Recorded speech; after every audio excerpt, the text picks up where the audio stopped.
evening, everybody. Welcome back to the Blind Gooner. Listen, the international break is over. I hope you're all having a wonderful, wonderful day. And I hope you're all having a wonderful day. Listen, my guests are joining. They're backstage at the moment. Obviously, I had to start the show, because of Facebook. And, listen, Facebook has some mad rules and it boots you off after a certain number of time. So listen, let me bring in my guests. First of all, we have Nitesh. Are you there, Nitesh? Yeah, I'm here. I'm still lagging a bit. I don't know what's going on. Maybe it's the net, not the hours are not done. And Kevin said he needs 5 minutes, but yeah, you added him. And this is part 2. If you guys didn't check out the part 1, obviously you can see it on Beyond the Post, and we'll be continuing now. And I'm all good and all ready to go for part 2 now. Yeah, and let me introduce my second guest, Kevin. You there, Kevin? I heard you. I think Kevin is like he said, he needs 5 minutes, so he'll be probably here. Oh, okay, no, I heard getting. I heard it. I thought I heard him there. Okay, so yeah, Kevin's taking 5 minutes. He's probably watching RedTube, watching a few RedTube videos. But yeah, big up everybody. Do go and check out the first part of our debate on Beyond the Post. Do go and check that out. Great debate. Listen, just want to big up you all in the chat. Currently 8 people inside, just inside a minute. So yeah, big up to every one of you. And is that Kevin or is that you, Nitesh? All right. Oh, there he is, Kevin. There he is. So yeah, there's our second guest for the evening, Kevin. How you doing, Kevin? Yeah, I'm good, Daniel. I'm good. It's kind of horrible with this lockdown.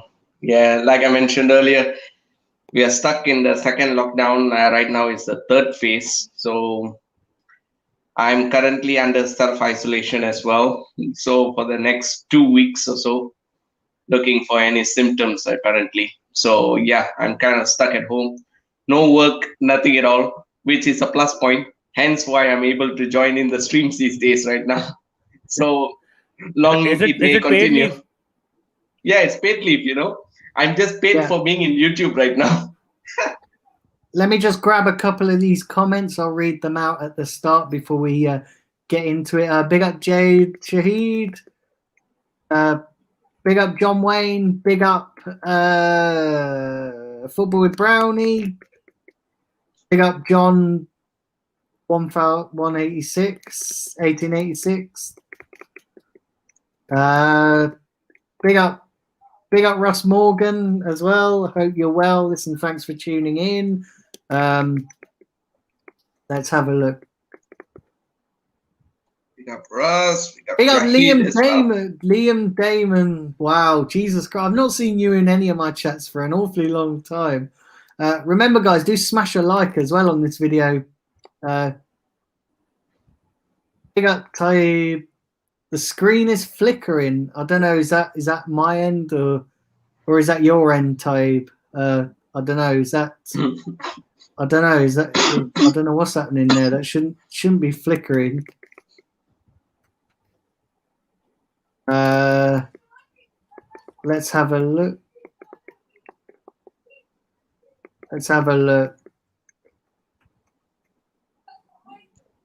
Boris has my old symptoms of fuckery. Let's have a look here.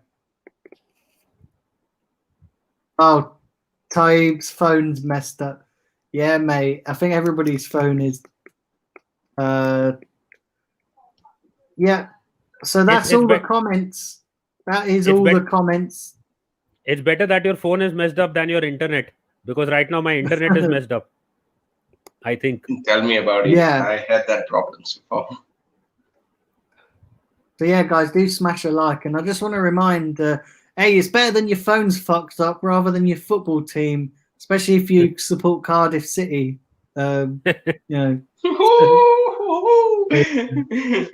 Shots fired. Shots fired. Yeah, that's what she said. Yeah,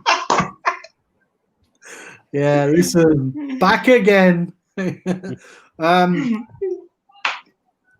yeah, so Nitesh, do you just want to recap what was said on your channel, just for viewers, and then we'll get into to the topic on this channel.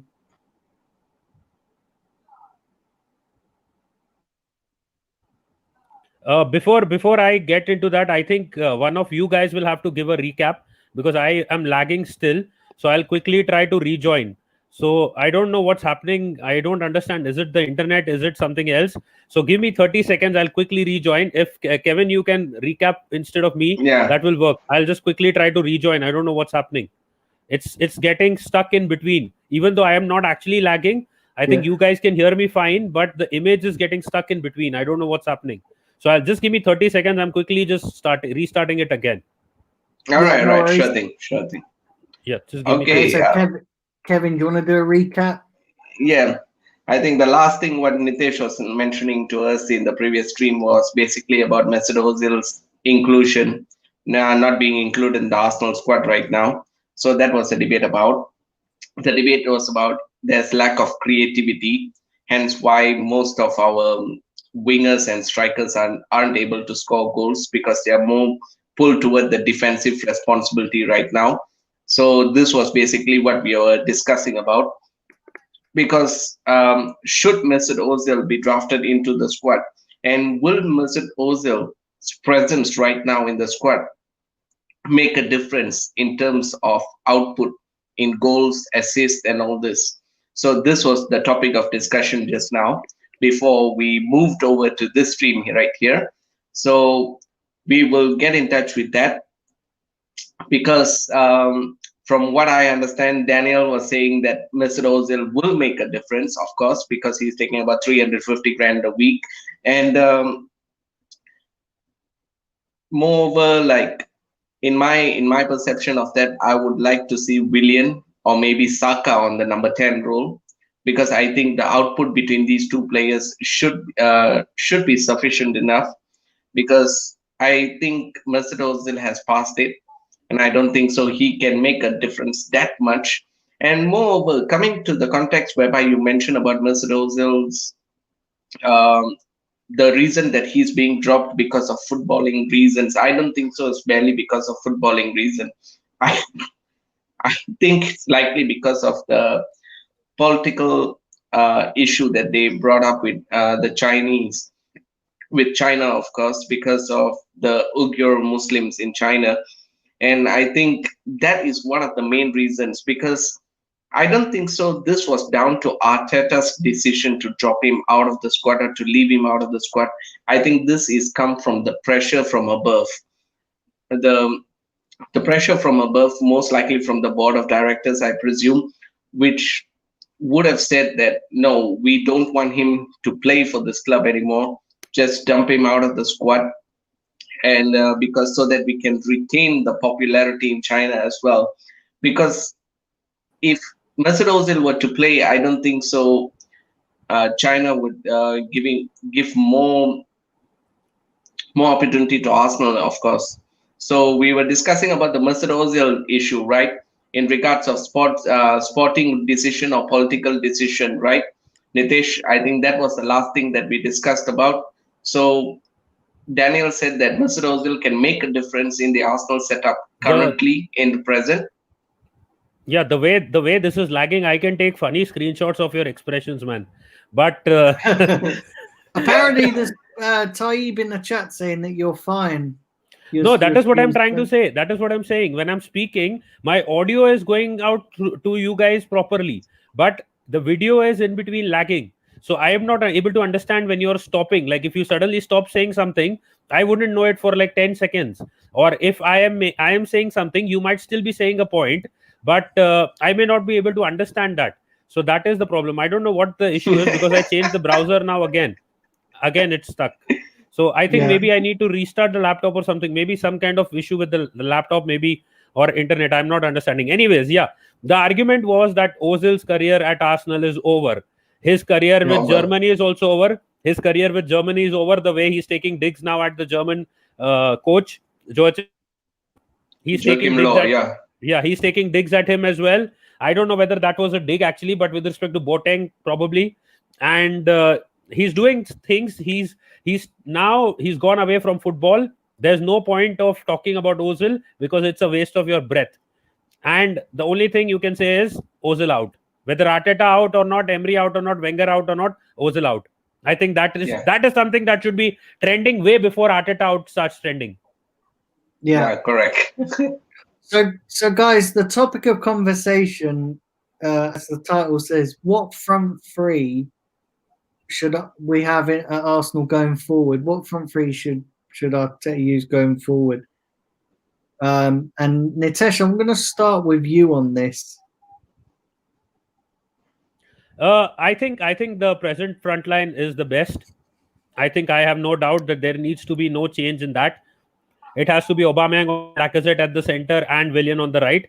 The only problem is that these guys are not playing as how they should be playing. I said this to Sankalp and a few Arsenal mates in a WhatsApp group. Whether you want to give Emery credit for this or not, I don't give a damn. But I will say this, that Emery knew how to play Aubameyang. When Aubameyang had this phase where he was not scoring goals, Emery took him out, he put him on the bench and started using him as a super sub. When the defenders were tired, Aubameyang would come into the game and he scored at that point as well. When Aubameyang was then back in form, he continued to start with Aubameyang. So whether people give credit to Emery for anything he did at Arsenal or not, I said this at that point and I was defending Emery, saying that Unai Emery was very instrumental in how Aubameyang was used and reasons in also helping him win the Golden Boot. Not just Aubameyang alone and the team alone. Obviously, there were other factors as well, but how Emery used Aubameyang was a key factor as well. Unfortunately, this season, so far, Arteta has not been able to use Aubameyang in the right way this season alone. And some of the credit also goes to the opposition teams now who have actually figured out what Aubameyang and Arsenal are playing. And another problem is, in this current formation, as I said in the part 1 as well, Aubameyang is expected to play as an inward forward. But because Tierney plays the ball out so wide, or our midfield plays out the ball so wide on the left, and we only play it on the left, we don't play it too much on the right, Aubameyang gets drawn towards the corner. Aubameyang's runs are more towards the corner because the center is well guarded and our balls are being played. The long balls are being played towards the left. No, not our balls. The long balls are being played towards the left. They are being played towards the left corner. So what happens is, because of the free space there, Aubameyang is rushed towards the corner and he can't come in central, even though Arteta is actually expecting Aubameyang to play as an inward forward in this formation, either 3-4-3 or 4-3-3. Yeah. Big up to Steve in the chat. Big up to Grant. Big up Steve. Big up Grant. Big up Sam, who's joined. So a lot of people are, so I think Grant's saying his would be Saka, Aubameyang and Pepe is the front three. Kevin, how about you? What would your front three be? I would love to see Saka, Auba and Willian actually. Saka, Auba and Willian. I would love to see these three. Problem.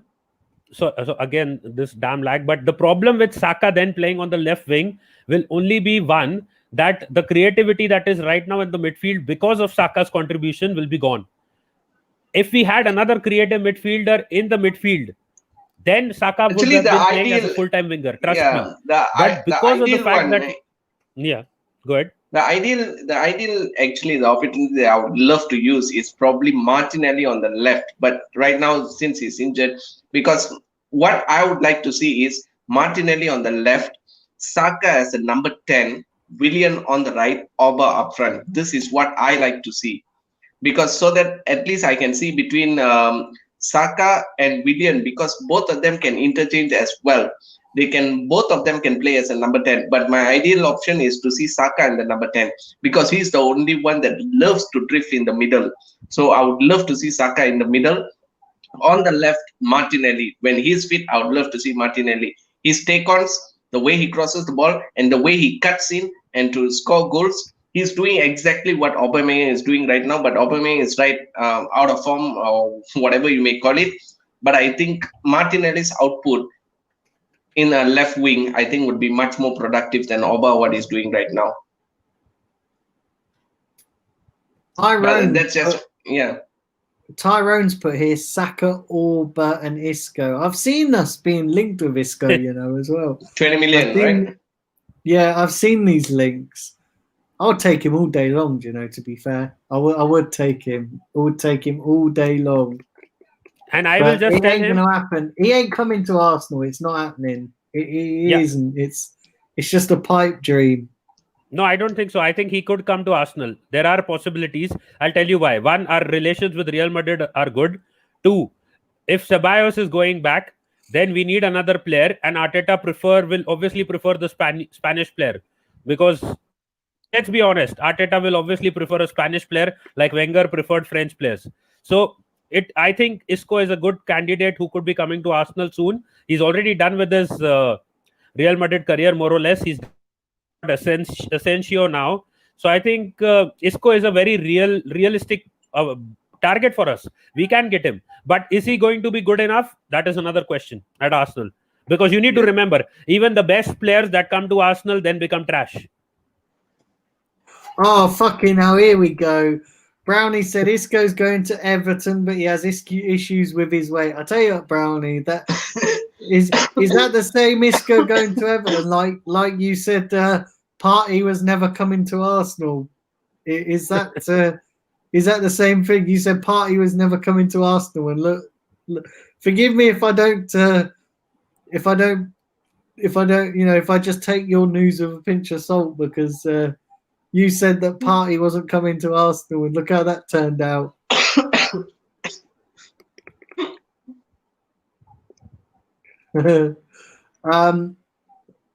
I just think we need to change the front three up a bit. It's clearly not working with Lacazette. It's clearly not working with Willian. I just think we need to change, try something new. And, I never thought about Saka playing up there as well. He could play on the left. Daniel, can you quickly just add me from the phone? I will restart the laptop till then. Yeah. I was wondering who was that. I wondered who was that coming in. I was like, hang on a second. No, I'm in the backstage. Just add me on, and I'll just quickly restart this device because I'm still lagging. I want to get into the lag. Because in the debate, obviously, I need to be like, I need to hear what you are saying. I'm not able to properly. Okay. So let me just grab this comment before I quickly do that. Steve said, I'd like to see Saka as number 10. But when Martinelli he doesn't think Martinelli will be fit for quite a while. Big up Miss Melina. Big up Melina. Russ Morgan says Sexy Sam live and in the chat up. Like he always does. Yeah, Brownie's doing the deal himself. I doubt that very much. What scares me a lot, Daniel, is because Liverpool are in for that Dominic Szoboszlai as well, So it kind of like, I was kind of surprised, like, why whenever Arsenal get linked with Dominic Szoboszlai for so long, Real Madrid has been linked as well. And it's a bargain, if you notice that, about 20 odd million or something like that. I'm not really sure, man. It's kind of scary thinking about it. I would take Szoboszlai though, because he's a decent player. And he's cheap and he's young. Yeah, Liverpool as well. And just look at how we fuck up deals. By the best example, Hakim Ziyech wanted to come to Arsenal. Arsenal fan wanted to come to Arsenal. Who got him? Chelsea. And look what he did. He looked crazy good in that game where he got 3 assists, I guess. He looked damn good. Yeah. And Arsenal should have had him, and now he's not at Arsenal. And what creative players do we have? We have Joe Willock. We have Mesut Ozil, a dead Mesut Ozil's career. And apart from that, we have creative-wise, we don't have too many players. We don't have outlets. That is why we have to look at the likes of, say, maybe Mohamed El Neni to create something, or Thomas Partey trying too hard, and Granit Xhaka. So, unfortunately, and yes, Daniel, you remember the point. I know you were arguing a lot with, not you can say arguing, debating a lot about the point with respect to Emery playing Torreira as a creative player. If you remember, he was pushing Torreira forward. And at that point of time, you were saying, why was Emery playing Torreira there? And I kept saying, because he did not have any option. And now can you see the difference? The situation as now, it's like deja vu. Because Arteta does not have a creative midfielder. Emery tried to play Torreira there, even though that failed. But Arteta is in the same situation now. Yeah. Torreira is not a creative midfielder. He's a defensive midfielder. That's like playing Torreira as a creative midfielder. That's like taking Aubameyang and sticking him as centre back. It just don't work. Do you know what I mean? No, that is the reason. I will repeat it again. Why Emery was doing that was, one, first Ramsey was gone. We did not replace him. We got in Dani Ceballos. Dani Ceballos was injured at that point of time, because you remember he had that 3 to 4 month phase where he was injured and he was not there in the team. Apart from that, we had the likes of Granit Xhaka, who you know is superb, brilliant, world class. And after that, we had Mesut Ozil, whom no Arsenal manager wants to play anymore. So what was the option? He saw that Lucas Torreira last season had played some good games, whether it was against Spurs, and I think it was even in the Aston Villa game a bit. So he tried, he experimented, an experiment that failed.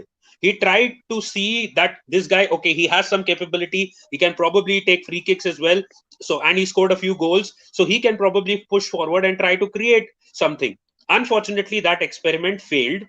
But what was the option that he had? The likes of Joe Willock were very poor. We have said it even last season. Joe Willock was not good enough. This season, he's doing it in the Europa League. Can he do it in the Premier League? No one knows. Nicolas Pepe, crap. He's not been good enough. And in the Premier League, at least, last season, okay, he had some goals and assists, but most of those were coming again in the lower cup competitions. So at the end, he tried to play Torreira there because of what he had seen in his first season, that Torreira scored a goal or two, and he did try to create. He was doing the basics right.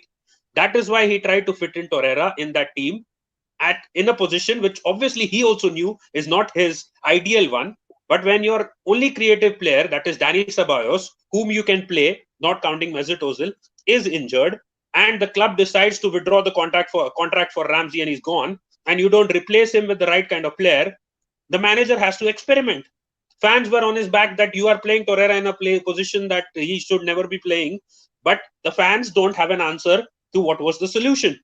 If someone says bring back Ozil, there was a particular reason that Ozil was not being played. As Sankalp also pointed out, every game that Ozil is out of the squad, Arsenal Football Club saves £100 million. So if Ozil is not playing, and the current situation again, because of the pandemic, that guy did not take a pay cut. Arsenal said, you won't take a pay cut, then we won't play you. You will not be on our bench, and we will save 100 million through that. If he would have taken a pay cut quietly, Arsenal would have never dropped him from the bench as well. What logic would it make to drop him from the bench? But because he's gone and done something stupid, like one, the China comment, which I said. Two, he's gone and not taken the pay cut, and he's stirring up people. Because I heard someone say the other two players who did not take a pay cut, one was Kolasinac and second was Martinelli. Martinelli is on 20,000 pounds a week. Kolasinac is Ozil's study buddy. So he's obviously going to do what his Pop is going to do. And that is follow Ozil's footsteps without thinking, because we clearly know that Kolasinac has zero brain power. A guy who's let me know, no disrespect. A guy who has a mental, you can say mental retardation is more brain power than Kolasinac. And no disrespect to anyone, but Kolasinac cannot think. His brain, his mind doesn't work. We have seen he has zero football understanding on the pitch. He just runs like a wild ox, and that is all he can do. Yeah. I just don't think it didn't work with Torreira there. It didn't. When Emery tried it didn't work, and I just think we need to, with this front three as well, we need to change things up a bit, because, it's clearly not working, and maybe like we touched upon on your channel, Nitesh, maybe having a front three is not the answer. Maybe going to a 4-4-2 and maybe trying that. Maybe that could work. Again, I'd like to go with a young three. I'd like to go with a young front three instead of using all the senior figures and all this, because we know that they're going to be bound to the same similar mistakes over and over and over again. How long does Aubameyang has? So we must consider all these factors in. That is why I'm also thinking, because like if Mikel Arteta wants to improve the squad, want to overhaul the squad, might as well he start from all the young players. He's got Gabriel in there, which is a young player. He's got Tierney also, young player. So he's got Thomas Partey, who's reaching at the peak of his powers right now. And right now he got Martinelli and all these guys in. So if I were given another option of another trustworthy front three, I would go with all the youngsters, which is Saka on the left, Martinelli up front, and then on the right, I would love to. I'm tempted to use with Reece Nelson, but is Reece Nelson that good to earn a start? Because he's never been hitting the limits that he has hit in Germany before when he was on loan and all this. Because I've never seen what he has done.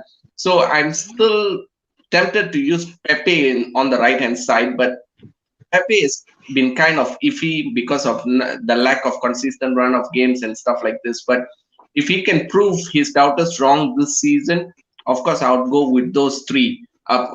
Those three up front. That's my opinion, though. Tyrone. Sorry, Daniel, can you just add the laptop version? Yeah. Bear with me just 2 seconds. Tyrone says Martinelli left wing, Aubameyang center, and Saka right wing. That could work, That would be decent. Bear with me.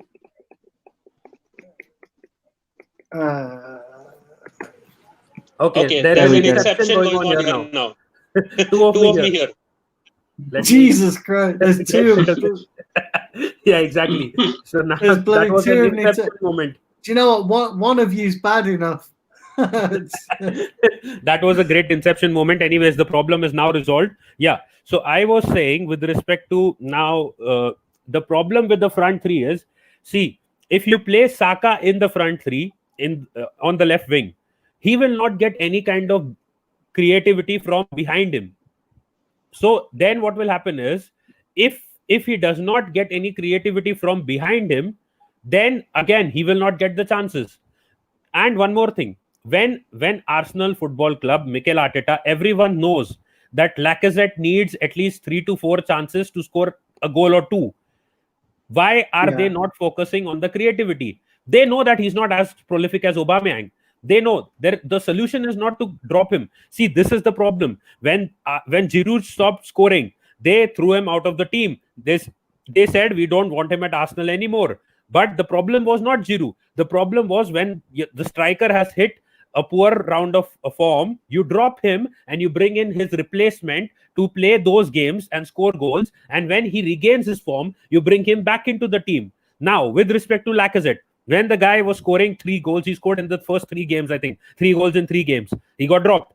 When I am in form, yes, I am not as prolific as Aubameyang. Lacazette should start wearing a shirt, inner shirt, which says, I am not Aubameyang, or something like that. Because the fan base really expects him to score every game, every goal, every golden chance that he gets like Aubameyang. He is not Aubameyang. Look at what he's doing. Why is he in a team right now? He's in the team right now because he has the ability to hold up the ball. He is in the team right now because he has the ability to fall deep and link up with the midfield. He is in the team right now because his aerial ability and troubling the defenders with his aerial presence and physicality is an asset which none of the other strikers have.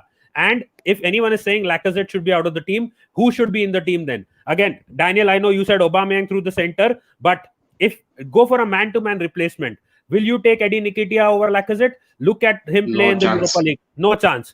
Will you take maybe Balogun? No, he's not played at all. it will have to be a miraculous pick if he comes into the team. Will you take Gabriel Martinelli? Probably. But will Arteta take him? Remember, when Gabriel Martinelli was in great form, Arteta still did not think that he wants to play him every game, each game in and out.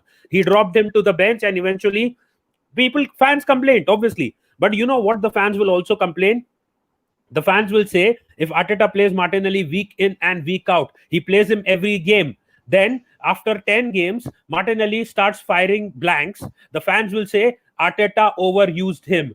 Arteta did the same. This is what exactly happened with Guendouzi, and this is now what has happened with Martinelli. You never play a young kid for so many games, and Arteta has burnt him out. Arteta has done this, Arteta has done that. So they are happy neither this way nor that way.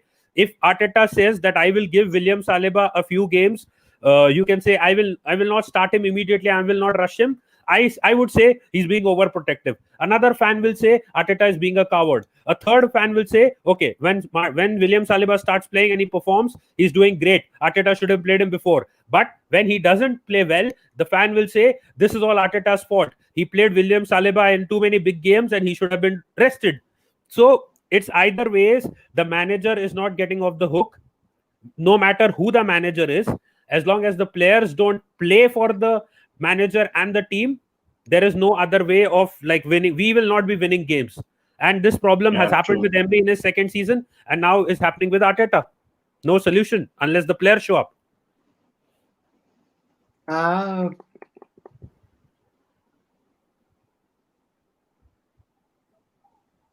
So Sam says Lacazette was brought as a striker to score goals.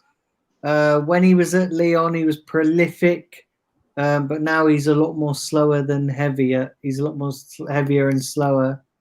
To that, I'll just add one thing. That Lacazette, he's not the same as before, and he's not good enough. That's what Sam's saying. No, I will just add one thing to that. That Lacazette also played at times on the wing for Lyon.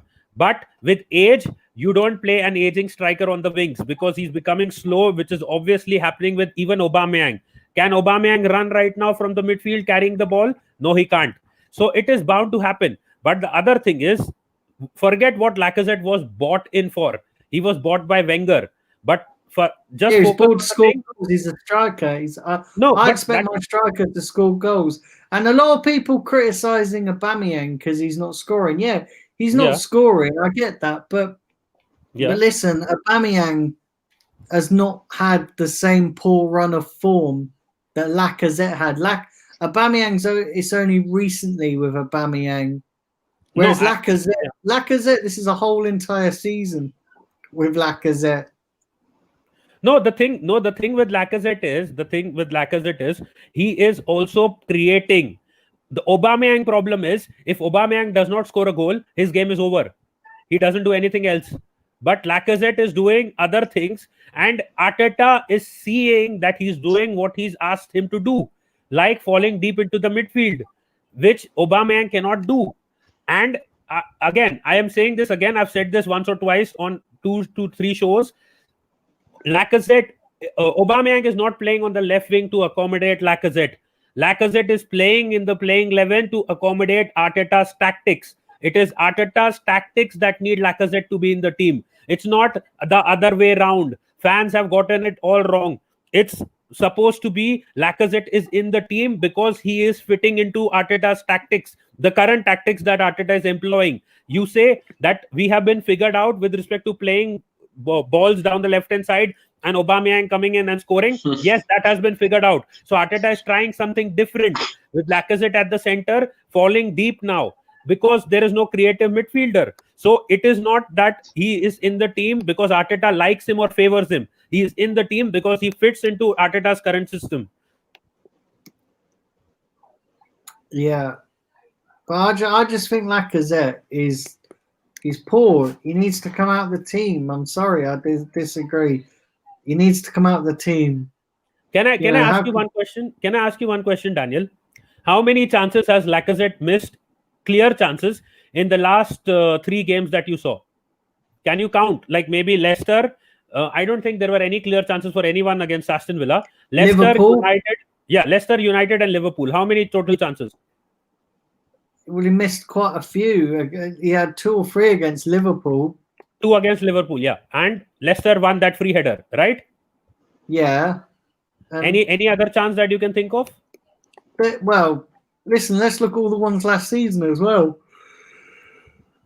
You know, let's look at all the ones last season that he had. And no, I'm talking about the current season. I'm talking about the current season. I'm talking about last season as well, because he's not been right. You know, last season I sort of gave him a little bit of a free pass when Arteta come in, because you know, a new manager might get more out of him, but he's just playing the same. He's absolutely shit. He's not good enough. Not good enough. Again, in that case, last season, if you remember, he was injured in between. He came back into the team. He started scoring goals. The pandemic started. Then again, if you remember, after the restart, he was not played in the initial 1 or 2 games. He was not played against Manchester City. He came back again into the team, again started scoring goals, and that is how the season ended. So if you see, he did not have a great season. No denying that. But he was scoring decent enough goals towards the end of it. It was not his best season. No one can deny that. But the thing is, this season, again, he started off positively, 3 goals in 3 games. Yes, he did miss a couple of chances against Liverpool.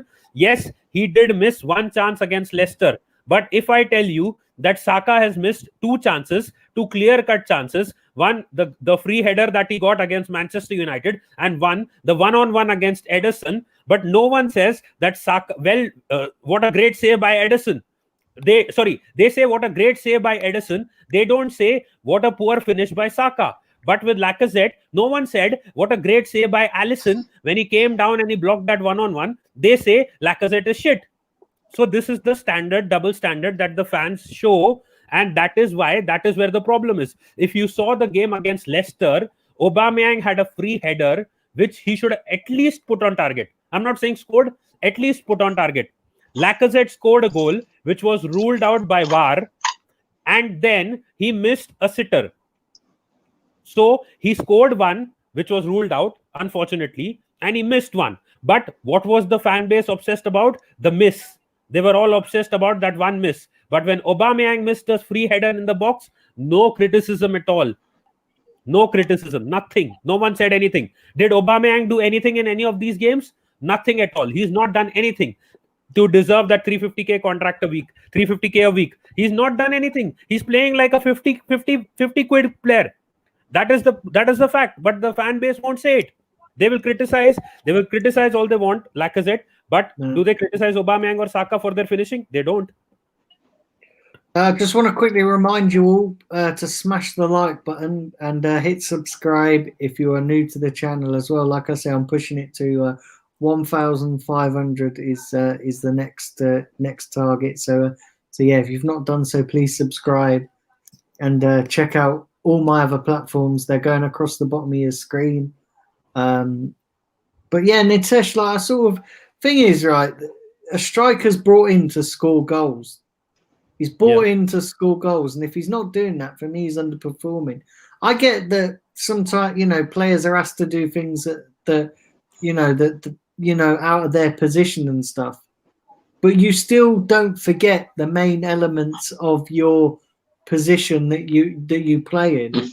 And Lacazette plays as a striker, and therefore his main objective should be to score goals, and he's not doing that. I'm sorry, he's not. A lot of people can talk about the hold-up play. A lot of people can talk about, but you know, he's better with his back to goal than Aubameyang would be. That might be so, but your main attribute is to score goals. Even Giroud also can do the hold up also. In fact, he's better than holding up the ball. But what I've seen from Lacazette is, for him to receive the ball, he has to drift into the midfield area to receive the ball. And by the time he goes forward, he's worn out of energy already. So he can't even score goals because he's tired. He's tired because he has to run. He has to go all the way to the midfield area to recover the ball. Back when, when Giroud was here, Ramsey used to do that work. whereby Exactly. he integrates the movement between midfield and attacking side. So whenever he receives the ball from the defensive side, he integrates it towards the striking side, and that's why Giroud was so effective. Right now, Arsenal don't have that pin in that midfield right now. So Lacazette has to drift all the way into midfield, and he has to get that ball, and he has to create chances for himself, which makes him look so ineffective. And that is one of the reasons. That's why I don't take a huge dig at Lacazette. Yes, I admit he missed that a few odd chances and all, but that's not down to him only. It's because of all the effort that he has to drift into the midfield area to recover those balls and go forward. So it's kind of draining for him. And I think that's the same thing that's happened with Aubameyang as well, because they're all tracking back. And when they move, of course, we want the strikers in the striking positions, but what's the point when all the strikers are tired by the time they reach the goal scoring positions? Because you cannot blame them, because they can't dictate the movement of the ball, they can't dictate the movement and anything unless someone provides them.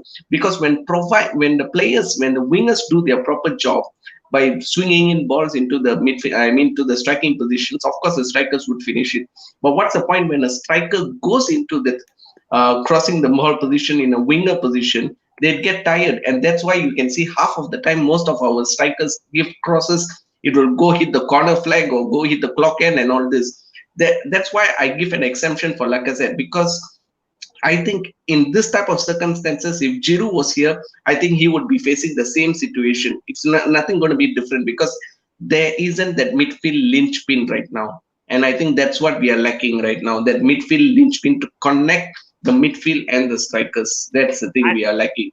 Just adding one sentence to that, everyone who started saying Emery out, you know when Emery's downfall started? When Ramsey got injured. After that, we lost those 3 to 4 games which we had in the Premier League. We were humiliated in the Europa League final. That is where the downfall started. Then when he left, we got Dani Ceballos in, who's not even consistent in 90 minutes. Forget about being consistent in the season. That is why I say, if Nicolai Pepe has to be brought into the team, then the only change that I would see is I want Willian to play in that midfield, because he was carrying the ball for Chelsea. He is not a winger. He is a winger, but he doesn't have the pace that much anymore. So I would prefer to see Willian in that 4-3-3 playing in the midfield next to Partey and Elneny rather than Dani Ceballos. Willian in the midfield, Pepe, Aubameyang and Lacazette up front. Pepe, Lacazette and Aubameyang up front. Willian playing through the midfield, running with the ball and carrying it forward. When Guendouzi was there for Emery, he used to do it. Guendouzi was not obviously as good as Ramsey, no comparison, but he at least tried to do it. He tried to move forward. You know why it was very clear that Elneny was passing the ball sideways all the time? Because there was a player called Matteo Guendouzi who was always carrying the ball forward. So it became very evident that Xhaka and Elneny and all these guys will keep passing the ball sideways, but the only one who will carry it forward is Guendouzi, because he did it so regularly. It was so easy to differentiate that Guendouzi is going to do this, and he does it all the time. And that is why I said, if he plays regularly for Arsenal in the first team, he can within 3 to 4 years be as good as Jack Grealish. You think, Nitesh, in my opinion, if we had Matteo Guendouzi right now in the current squad, I think Lacazette wouldn't be having the trouble, and Aubameyang wouldn't be having the trouble, because he plays the ball forward. He doesn't shy off.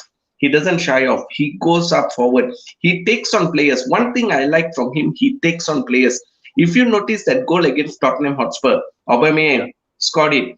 It was Matteo Guendouzi's ball through the middle. And if you notice the game against Aston Villa, if I'm not mistaken, the equalizer from Chambers, it was whose ball? It was Matteo Guendouzi. That free kick that Aubameyang scored down to 10 men against Aston Villa.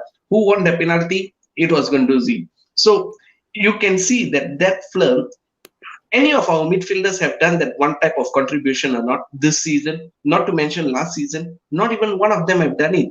So we miss that player. Guendouzi, yes, I know he has a very egoistic attitude and all this. Yes, I get that. But that's where Mikel Arteta's man-to-man management comes into foreplay, which he clearly lacks right now. Because he has to manage that player properly. And I think if you manage that player, I think he would have done it, because Emery did it very well with him. Emery played him 60 times, 60 times. Matteo Guendouzi never get tired, never this one. No one was complaining about being overplayed or nothing. Why? Because he was so consistent and he was the only one doing the ball forward. That's what I like from Emery. And I think I'll just add one thing quickly. I think the fan base who's wasting their breath on Ozil in rather than should be actually saying Guendouzi in. And this is where I criticized when it was Arteta versus Guendouzi. I was backing Guendouzi because I knew that whether Arteta says he needs Guendouzi or not, Arsenal needs Guendouzi. But unfortunately, it's not gone our way in that, and he's gone on loan. And everyone has said, every previous manager I think he has played under has said the guy has an ego, an attitude, no denying it, but that is necessary for him. Yeah. Russ Morgan says Guendouzi was a sideways merchant, never played a forward pass in his life. I just want to big up Colonel Ward and Gunshy as well. I've seen you guys in the chat. So yeah. I don't agree with that. Guendouzi was playing front passes, forward passes, even when he was almost like the last man. And unfortunately, those passes were at times being caught out. He was playing forward passes even in the wrong positions where he shouldn't have been. But he did play side passes at times, but not as much as Xhaka or El Neni, who were playing it regularly. He was the ball carrier. He transitioned the play for Arsenal. So I do not agree with that. He had both in him, not just side passes. He did play side passes, but even forward he played as well. Yes. Even Football Brownie said that Costa at 32 would still give more to the team than what Lacazette is doing at the moment. Giving. Adam, we're not talking about Cardiff City.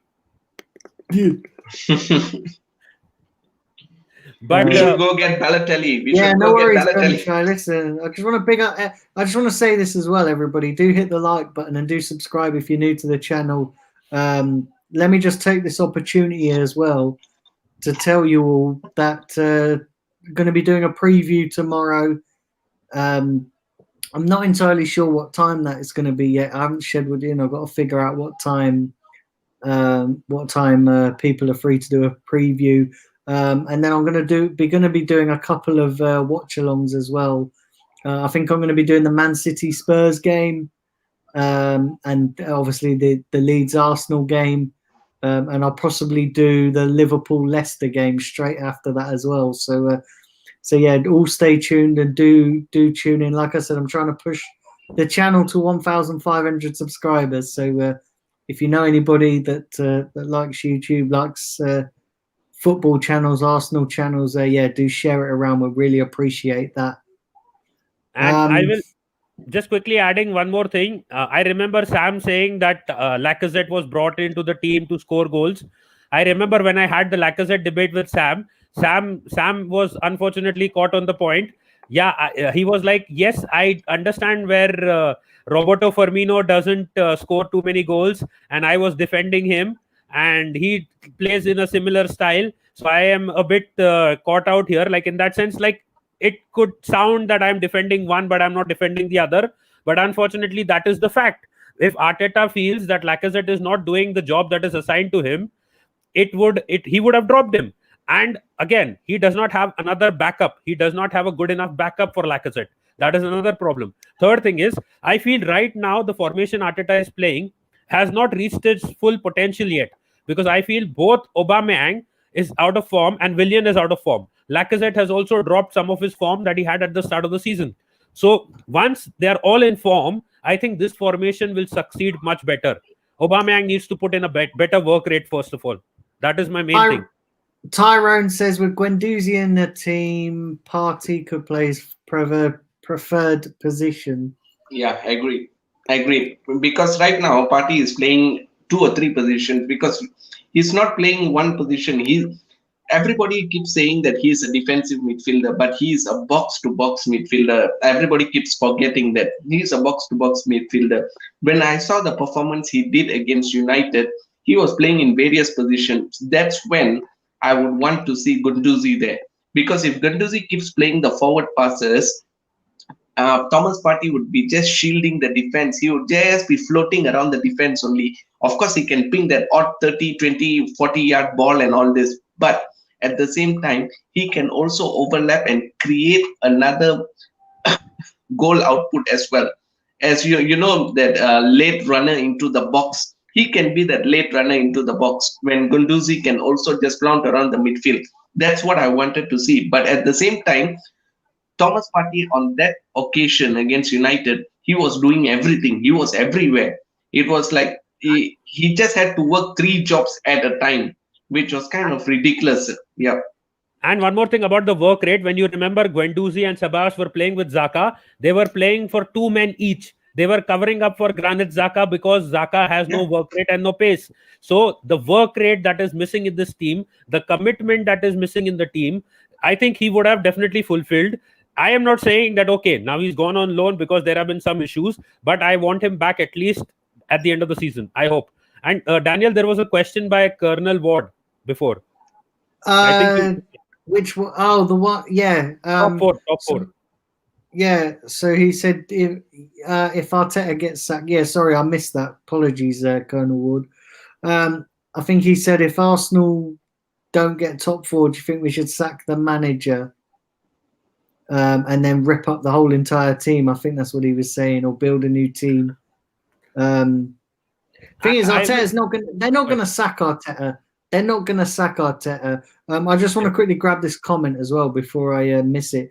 Brownie's saying Diego Costa has nasty attitude would massively would improve Arsenal. We'll benefit from that. Thank you, Brownie, but we don't need Cardiff City level players right now.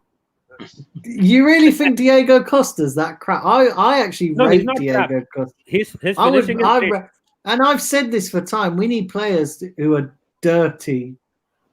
We need dirty players who are not so nice. We've got we need absolute bastards. We need absolute bastards in the squad. Exactly. Yes. The problem I feel is Diego Costa's attitude is not right. That is what I don't like. If you're getting rid of a Guendouzi and getting in a Diego Costa, what good are you doing for the team? Second thing, you need to remember he's 32 now. And what can you basically offer him? Maybe a 1-year deal at the most. But why will you then go for Diego Costa? If you wanted to spend that much money, you would probably have spent it on a Coutinho or maybe some of the younger players. And he has no future. Yeah. Russ said we probably have the most expensive front line in the Premier League, but the least effective. Welcome to Arsenal football. That's the truth. But the question I wanted to ask you is, why is everybody obsessed with sacking Arteta when everyone themselves probably said that Arsenal will not finish in the top 4 this season? You remember, Daniel, I said we will finish somewhere 5th or between 5th to 8th. Even you said Arsenal will not probably finish in the top 4. Kevin also, I don't know if you said it, but you must have also thought that obviously we are not going to finish in the top 4 this season. When everyone knew before the season started and predicted that, knowing how Arsenal is playing and Arsenal plays, that we will not finish in the top 4, why all of a sudden they are like, we want to sack Arteta because we are not going to finish in the top 4? I don't understand the logic. Yeah. Yeah, the thing is, Nitish, actually it's not about finishing top 4, because from what I noticed, that I understand that Arsenal will never finish top 4 this season because from what the players we have. But I don't want us to finish like in the 8th position we had last season. I don't want us to go anywhere further. And right now, from what I'm seeing is like City is looking like iffy a bit. Liverpool also is still looking kind of iffy. The only team that's looking like kind of consistent a bit is probably Tottenham. It's sad to see. And you know, the last thing I would want to see is Mikel Arteta inheriting this team.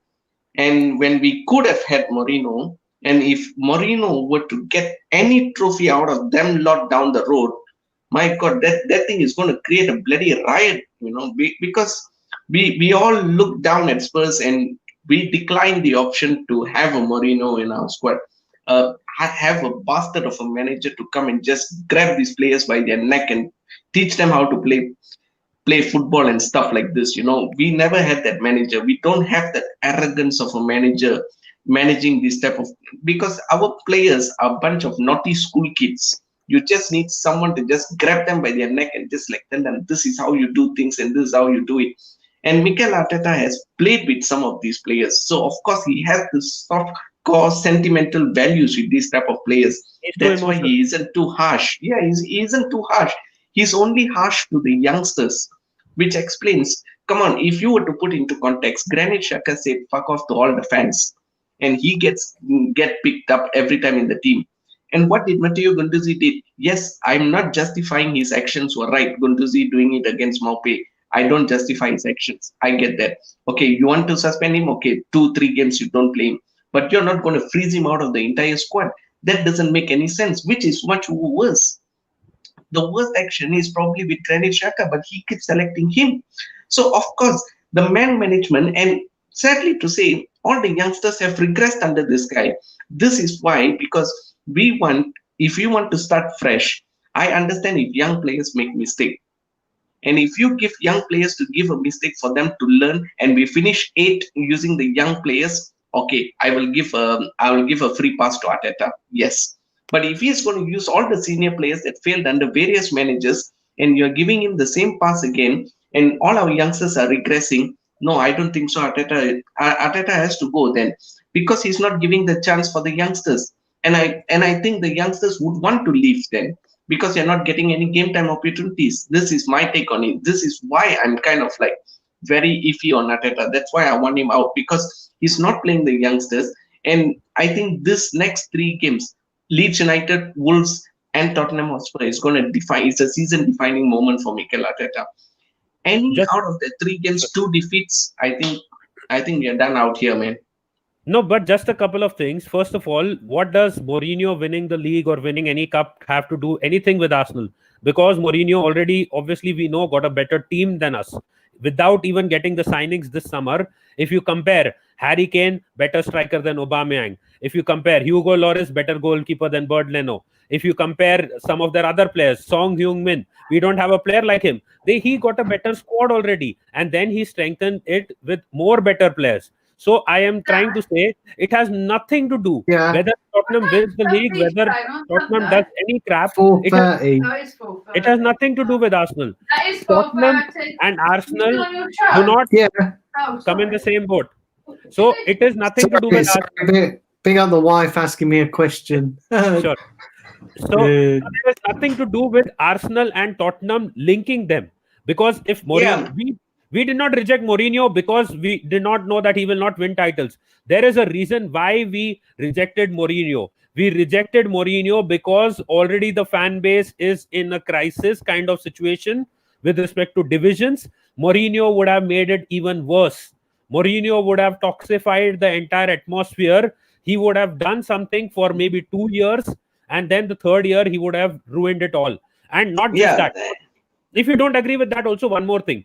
Mourinho is like that. You can say like that hooker who gets you turned on for a short time, but in the long run, she will fuck you over and just leave. That kind of a manager is Mourinho. He only thinks short term. He will never plan for 10 years down the line because he knows he's not going to be there 10 years down the line. He's never going to be at any club for 10 years. He wasn't there even at Chelsea. His best prized job, he wasn't even there for a decade at Chelsea. He came back in 2 parts. That is a different thing, but he wasn't there continuously. And that too, the kind of money Chelsea gave him, he should have won every damn thing. But he didn't even win a Champions League with Chelsea. That is the fact. Mourinho likes to brag. Yes, he won the league, obviously. I am not denying that. But he did not win a Champions League. Single Champions League title with Chelsea. He called Wenger a specialist in failure. He said Wenger never won a Champions League. Mourinho never won a Champions League with Chelsea. So Nitesh, at the same time, what I was like thinking is, yes, I'm not saying Mourinho's a great savior or something. At least when Mourinho comes into Arsenal, he can build maybe a fundamental foundation, and then maybe you can get in a Mikel Arteta, because to deal the problem that we are in right now, Mourinho, there's no other better person than Mourinho or other bastards of a manager you have around. Because for Mikel Arteta, this is way too big right now. Because I tell you, if Mikel Arteta, like Daniel said a few in the previous stream, he said that Mikel Arteta would do wonders in a Liverpool team. I agree, because the fundamentals are there, the basics are there. So right now, the basics, we don't have the basics right now. We don't know what the hell is going on with our club. And this is when you need a manager. And why I'm saying this, you just see the difference of class between managers here. Exactly. Mikel Arteta lost against Aston Villa because of his team selection and all, and he took the blame. He blamed himself. At the same time, Mourinho Spurs lost against a club called Ants or something in the Europa League. And you know what he came out and said? He said, this is why I'm not playing these players, because these players aren't good enough. He came out and called out each and every player, and he said, why I'm not selecting them. And I can never see Mikel Arteta coming out and saying, you are scrap, you are shit, these players are not good enough, this is why I'm not playing you. He doesn't. That is why I'm just saying Mourinho will lose the dressing room faster than Arteta. That is why he loses the dressing room. That is why he loses the dressing room everywhere he goes. Why does he lose it? Because he never takes the blame for anything. See, the problem is not that taking the blame. The one thing is there, if you have to give a message to your team that you played shit, you don't do it in a press conference. You don't do it. I'm not. See, the thing is, right? I'm not saying sack Arteta now, but I'm saying if he doesn't hit our targets, then it should be reviewed. Because the only reason I say that, right, is that what's the point in having targets, and a manager hits them and then still keeps his job, or his job's not questioned. And here's the thing, right? I don't think. I just think Arteta's lacking experience. Like I said, there's talent and potential there, but he's lacking experience. I just don't.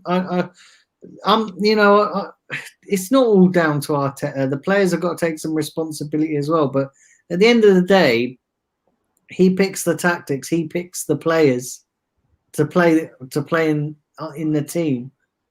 So he's got to be, questioned on that.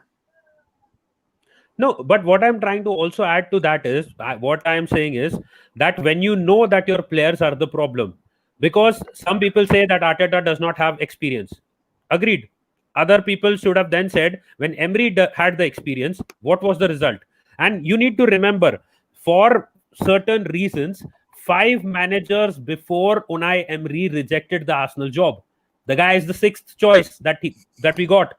Why will 5 managers who were obviously better than him, including Luis Enrique, including Allegri, including, I don't remember the other names, but there were big managers who rejected the Arsenal job. Remember Mourinho, Ancelotti, yes.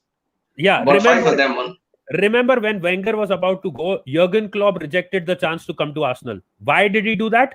Because when the manager knows that the owners are not going to back you in the way that you want them to, you are not going to get that 100 million war chest. Did you just say Jurgen Klopp rejected the chance to come to Arsenal? Yeah, he was one of the contenders to take over from Wenger. He wasn't. No, he wasn't. He was one of the contenders. He was cushy at Liverpool, and you can't say that, Nitesh, right? Because he doesn't get the money. He didn't get the money at Liverpool. The only reason he got the money at Liverpool is because Liverpool had an asset to sell in Philip Coutinho. They sold an asset. So Liverpool technically self-generated their own finances by the sale of Coutinho and other players. That's how they got their money. The owners didn't pump that money in. The owners didn't pump that money in. They might have pumped some in, but they didn't pump that money in. That money that was spent on Van Dijk, right? Yeah, was part of the Philip Coutinho money. Yes, it was. Yeah. But then I'm just adding one thing. Then Kevin, obviously, go ahead. I'm just saying one thing. But the assurance. Do you remember what Klopp did at the end of the first season when he finished 8th? He got rid of the transfer committee. If you are giving your manager that power, will the Kroenkes give that power? No, they don't. Now they have apparently made Arteta the manager rather than just the first team coach. But Arteta is not capable. Klopp had won the Bundesliga title twice. He had gone to a Champions League final.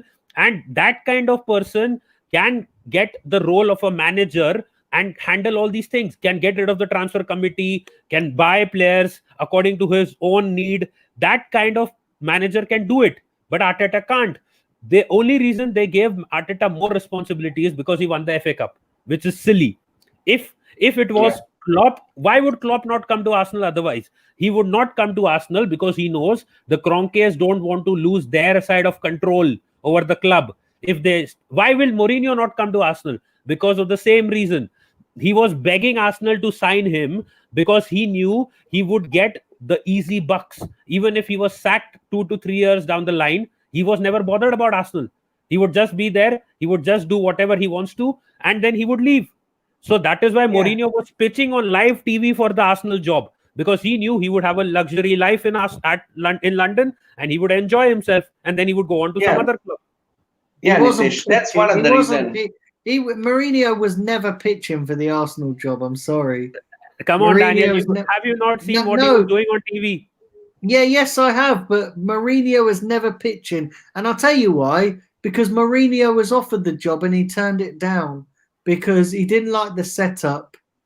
No, the setup was because Mourinho didn't want a middleman, someone intermediary to deal with that. He wanted to take control of the entire portfolio of what the transfers and what he wants to have to say. He doesn't want to go through a middleman, which he had that luxury of doing so in Chelsea, in Inter Milan. He had all the luxury in doing so.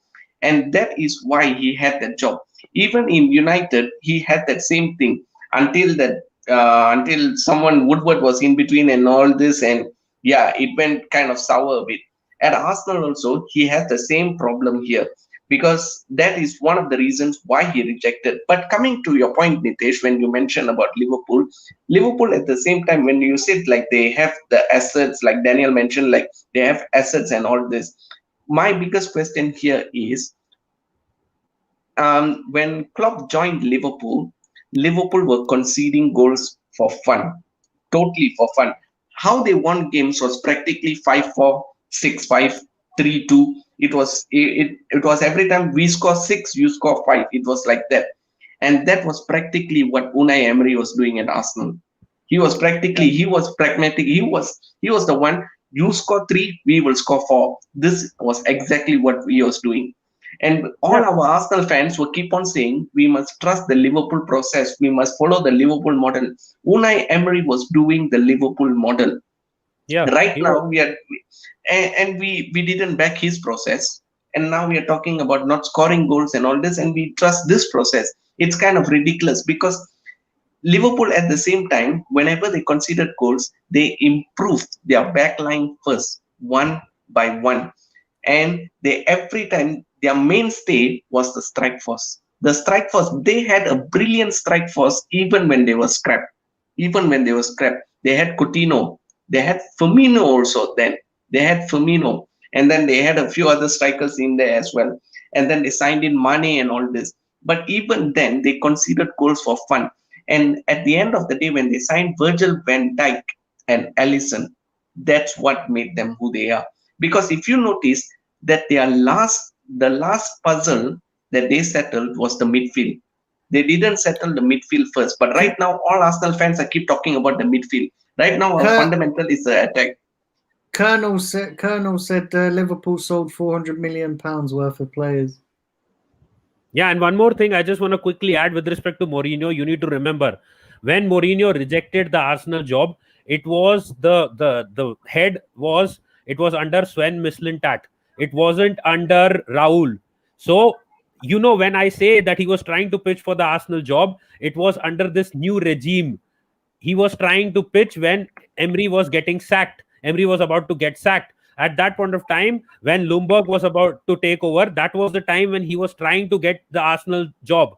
He was pitching it on a weekly basis that I can do a better job than this, that I can manage these players better. I can get results out of these players. He was doing it every day on the news channels. He was not saying it as a pundit that this is how this team will do better. He said, someone asked him, what do you think about this team? And he said, I will do this, I will do that. And this is how I will get better results out of this team. He was literally pitching for the job. and that was when he wasn't pitching for the job. He He was wasn't pitching because for he the turned job. it. No, because he turned it down. That If he was was under pitch, Mislintat. let me tell you something. If a guy's pitching for the job and then gets interviewed it and turns it down, he obviously didn't want the job, did he? That makes no sense. Why would you pitch for the job and then when you're pulled in for interview, you categorically turn it down? He turned it down. He was not pitching for no job. When the issue happened, when Emery was hired, as I said, Graham Souness.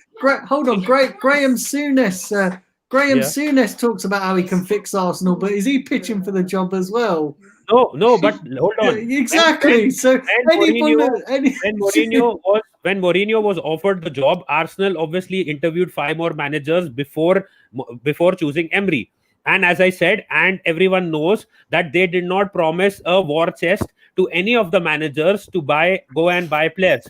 But then what did Arsenal do that summer? Arsenal went out and bought Nicolas Pepe for 72 million. When Mourinho has seen this, that despite not promising Unai Emery anything, Arsenal has spent 72 million on a player. He has tried his best. When Unai Emery was about to get sacked, he has done shows where he has regularly pointed the fact that I can do a better job at Arsenal, clearly because Mourinho was at that point of time also being linked as the next replacement after Unai Emery. Yes, at the point when Sven Mislintat and these guys were there, when Arsene Wenger was about to leave Arsenal, he did not want to take the job because obviously everyone could see what a mess the club was in at that point.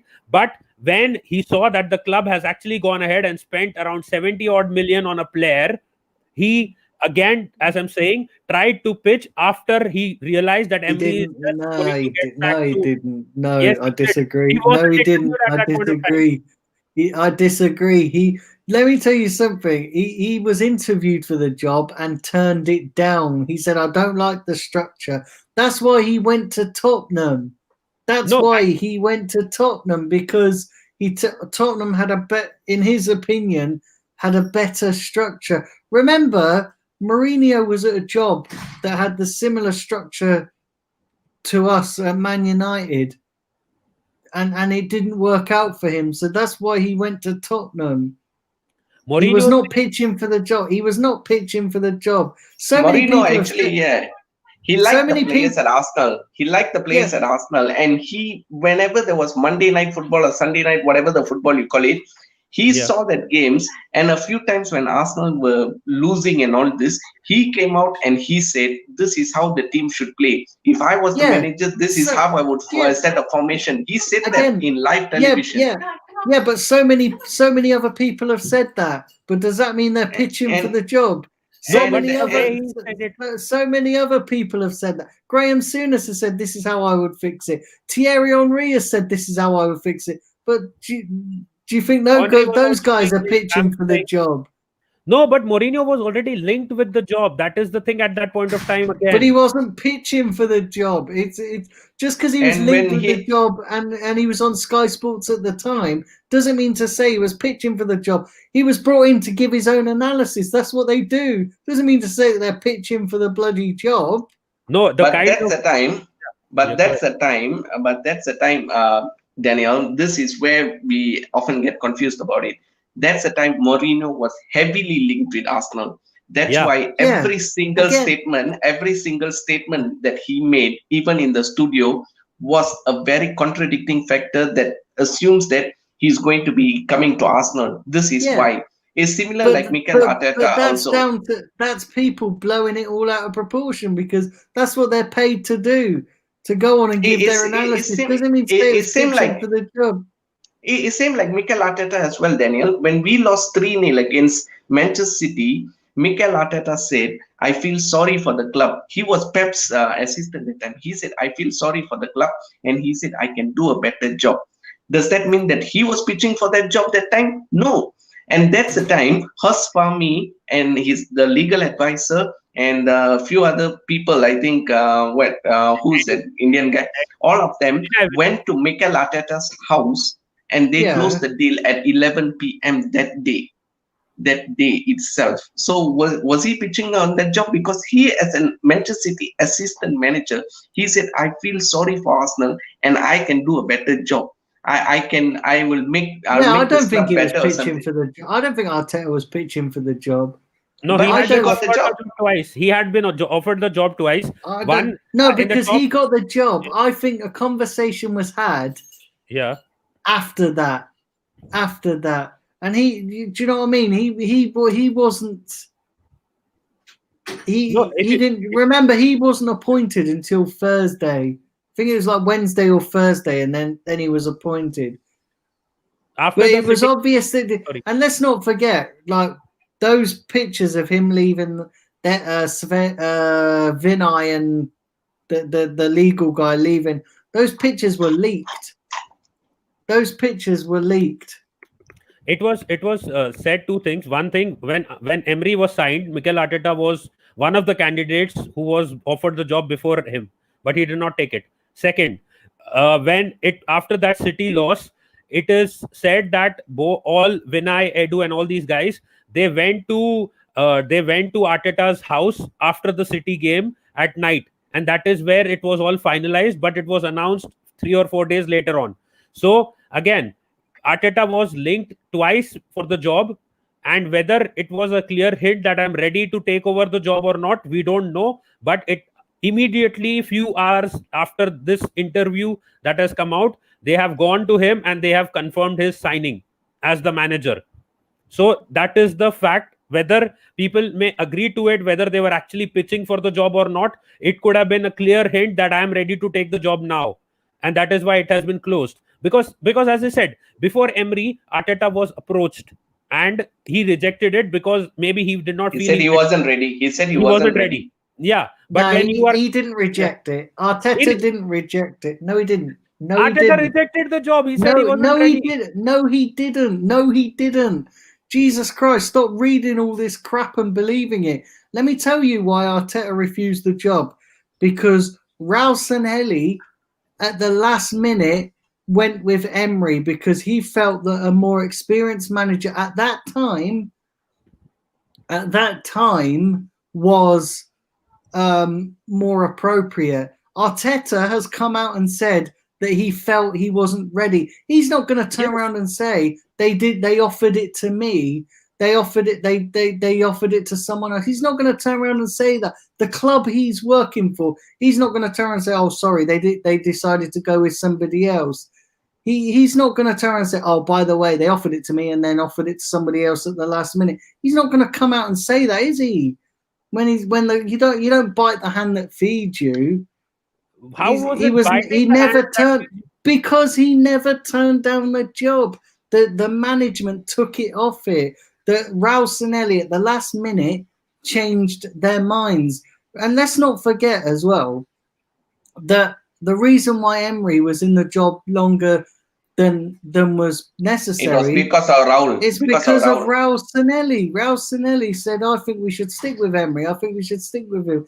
And the reason why there was such a delay was because Raul Sanllehi didn't want Emery sacked. He wanted to stick with it.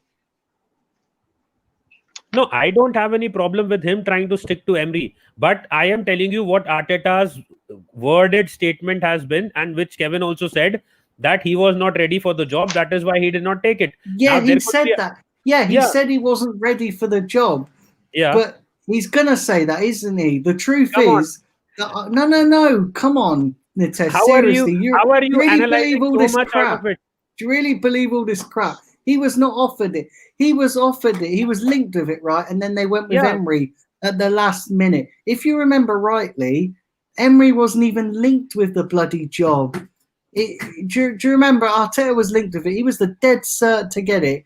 And then Emery got it at the last minute. And surprised everybody. Apparently Emery had a better presentation, I presume. That's what everybody said. Yeah. And you are also Arteta said he's not ready. He's gonna say that. He's gonna say stuff. No, I don't agree. Yes, he is. He's gonna turn around and say, "Oh, I feel like I'm not. I wasn't ready at the time." The truth is, he's not going to come out and say, "Oh yeah, I wanted to take the job, but they offered it to somebody." He's not going to say that. He's just going to say that he wasn't ready. That's how these people play the game. That's how they play the game. He's not going to come out and publicly say, "Oh, the club didn't trust me first time." He's not going to do that. We know how much he's a yes man. You know, you are totally ignoring the fact that Arteta was at that point of time in contention to being Pep's replacement, Pep's long-term replacement. So if he had to say such a thing, the only reason he would probably say it is because of the fact that he was still going to be at Manchester City and still had hopes that he'll be replacing Pep after Pep is gone. Not because Arsenal took away the job or any of other reason. Arsenal took away the job. Arsenal took away the job. You are creating an imaginary story in your head. No, I'm not. No, I'm yes, not. You are. Yes, Arsenal you are. took away the job. Arsenal took away the job. Where is the proof? Where's the proof that Arteta said he wasn't ready? He said it's his call. Yeah. Where's the proof that that's true? Where's the proof? I'm not denying that he said it. I'm not denying that he said that he was not ready. But what I'm saying is the context behind it. The context behind it. Where's the proof that he meant what he said in that? Where's that proof? Because people say stuff all the time. But how can we read so much between the lines that we are not going by the exact set of words that have come out of someone's mouth? Because I am because he might have Nitesh, right? Yeah, if you're a professional manager,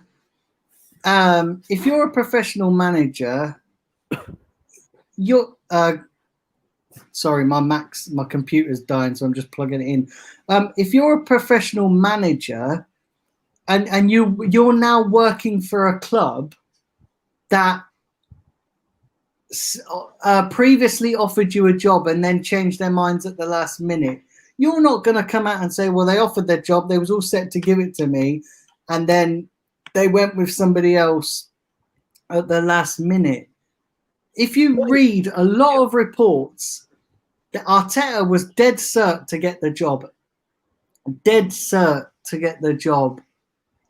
Actually, the target, and then Emery was brought in at the last minute because Nelly preferred him. Just say your point, because I'm just plugging my computer in.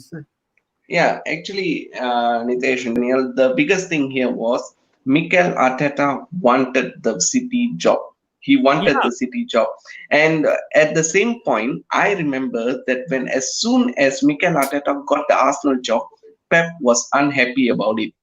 I think there was some they wanted to sue or something. I think there was rumors that they want to sue Arsenal for tapping up their manager or something, tapping up their assistant coach or something.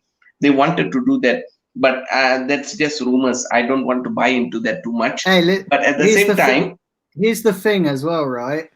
You're saying that Arteta wanted the City job. If he wanted the City job, he would have stayed. He wanted the City job, but they asked him to wait for a few years. And he said, I want the job now. He would have stayed. He would have stayed. If he wanted the City job, he would have stayed.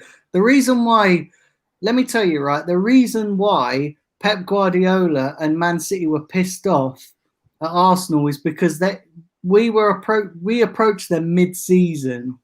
We approached them mid-season to try and poach their, to try and poach their assistant coach. And that's what they were pissed off with. That's what they were pissed off with. And like I said, if Arteta really wanted the job at Man City, he would have stayed. No, the thing with Man City, they were pissed off. I'll tell you why. Because not just Arteta, but I think he took one or two of their coaches as well along with him. So that is why they were really pissed about it.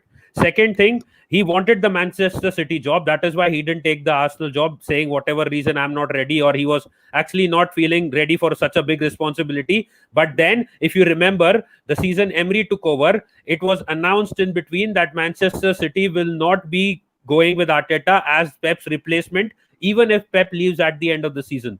So the thing was, Arteta was not given the assurance that he will be the next manager at Manchester City, even if Pep is gone. And one more thing, you know why Pep extended his contract with City today? Because if he would have left this at the end of the season, there would have been Arteta to take over, or another manager coming in, and Arteta would be the assistant as the future manager. But now, because Arteta is gone, Pep, even though you may say that he may have wanted to leave before, he knows that there is no one behind him like Arteta to be there at the club. So he feels morally responsible as well to be at the club, and now he has extended his contract with City. If Disagree with that. Disagree. It comes down to money, and the fact that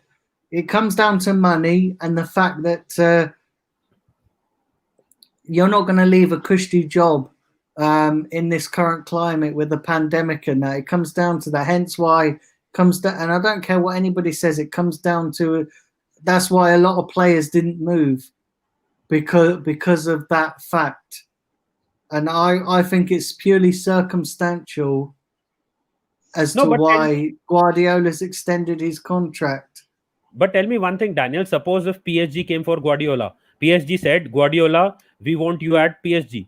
He would get obviously more money than what he's getting at City. It is obvious, no doubt about it. Now because it's stability. You have to look at all the restrictions and all that are in place with, you have to look at all the restrictions and that are in place with, you're not going to, he's settled at Man City. He might well move to PSG, right?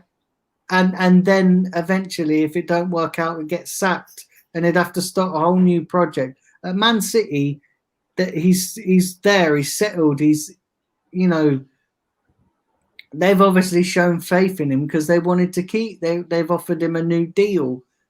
Whereas if you go to another club, listen, you don't know that might have worked out, because it might not have. Probably would, because it's Pep. Pep Guardiola's a quality manager, but I think he stayed for purely stability reasons, and purely because nobody wants to take that kind of risk in the current climate. Whether you're a professional footballer or Joe Bloggs working on working at a lower level, you're not going to want to take that risk. Let's be honest here, Nitesh, Daniel. The reason why Pep didn't leave, another thing is he knows that Manchester City is the only club in the world football right now that is able to sign massive, high-profile players. He's going to, if he goes to Barcelona, back to Catalonia, he wouldn't be able to sign. You can see the mess that they are in. And Bayern, same case. But Bayern is good enough already. So I think, I don't think so they will make any more signing, because they are going to just rob all the entire German national team. So there's no other place where he can get assurances to buy high-profile players apart from Manchester City. I wouldn't be surprised if Manchester City go and hunt down for Messi in 2021 in January. I wouldn't be surprised. The fond reason is going to be because why? Pep is there. So that Pep effect is going to, they know that Manchester City, he knows that Manchester City will be willing to spend a lot of money. And that is one of the reasons why, because let's be honest here, this is the longest stay Pep is having in any football club, from Barcelona to Bayern Munich and now City. He has never stayed more than 5 years in any of those clubs, except for City. Now with the current extension of his contract, it's going to be 6 or 7 years he's going to be at City with his current extension. So that's the longest. He has never done this in his entire life. At Bayern, at Barca, he was at 4 years. At Bayern, he was at 3 years. So that accumulates 7. But at City, it's going to be 7 years in one club. So that says a lot. I think that is down to financial power, financial stability, club ambition. And let's be honest here, Manchester City brought him to City for the sole purpose of winning the Champions League. And I highly doubt City can do that. But yeah. No, we will see. Yeah. The reason I'm saying is because Football with Brownie makes a good point here. He said, what other jobs are available right now that suits Pep? We know that Pep Guardiola doesn't take a job unless he's sure that he's going to succeed in it. And what other jobs are available right now for him to take? The PSG job is definitely there. The PSG one is there. Yeah, but what I'm saying to you is, other than that, he's not going to go back to Barcelona. They're in a right mess. What else is there for him to take? See, the thing is, with respect to Barcelona, if he goes back, it will be more of an emotional kind of decision because he's linked with the club. But with respect to, I think the right place right now to go for him was PSG, because Manchester City is right now on a decline. Now, people may say that he is there for the money, but as I said, he would be getting great money at PSG as well. In fact, more than what City is offering. Because if you remember the Neymar deal, they gave him some fucking hotels in his name as well, apart from just the money and the contract.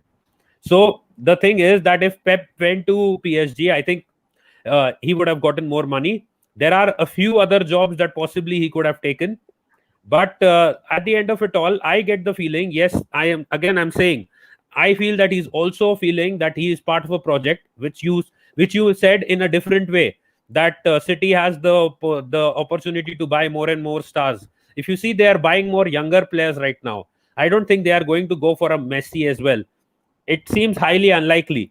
That is, maybe if they do it as a business kind of buy, it could be the case. But if you see the kind of players City are going for now, Ferran Torres and Phil Foden is one of the main players right now who's playing. Ruben Diaz. Yeah, Ruben Diaz. They're going for younger kind of players. They're not going for big names. They're not just going for the big names. So that is the kind of City philosophy, also mixture of experience and youngsters. But Messi, I don't know.